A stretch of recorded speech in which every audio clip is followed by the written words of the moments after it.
కార్తీక పురాణం 2వ అధ్యాయం సోమవార వ్రత మహిమ. వశిష్ఠ మహర్షి జనక మహారాజుతో ఇలా అన్నారు. కార్తీక మాసంలో సోమవారం శివుడికి అత్యంత ప్రీతికరమైన రోజు.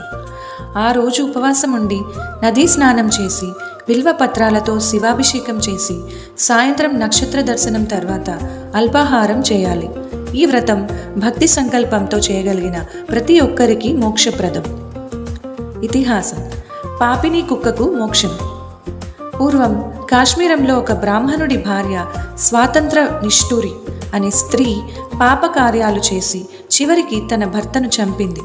పాపఫలంగా ఆమె అనేక జన్మలు అనుభవించి చివరికి కుక్కగా జన్మించింది. ఒకరోజు కార్తీక సోమవారం నాడు ఒక బ్రాహ్మణుడు ఉపవాసం చేసి పూజ అనంతరం బలి అన్నం పెట్టాడు. ఆ కుక్క ఆకలితో ఆ అన్నం తింది. ఆ వ్రతశక్తితో ఆమెకు పూర్వజన్మ జ్ఞానం కలిగి బ్రాహ్మణుని ముందు మొరపెట్టుకుంది. తన పాపచరిత్ర వివరించి, నీవు చేసిన సోమవార వ్రత ఫలములో ఒక దానిని నాకు అనుగ్రహించు అని ప్రార్థించింది. జాలితో బ్రాహ్మణుడు తన వ్రత ఫలాన్ని ఆమెకు సమర్పించగా పుష్పక విమానం వచ్చి ఆ కుక్క దేహాన్ని విడిచి సూక్ష్మ రూపంలో శివలోకానికి చేరింది.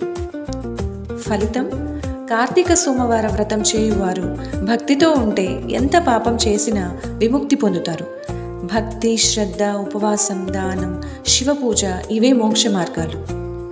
ఇది శ్రీ స్కంద పురాణాంతర్గతం వశిష్ఠ ప్రోక్తం కార్తీక మహాత్మ్యే 2వ సమాప్తం. ఓం నమః శివాయ. నమః శివాయ.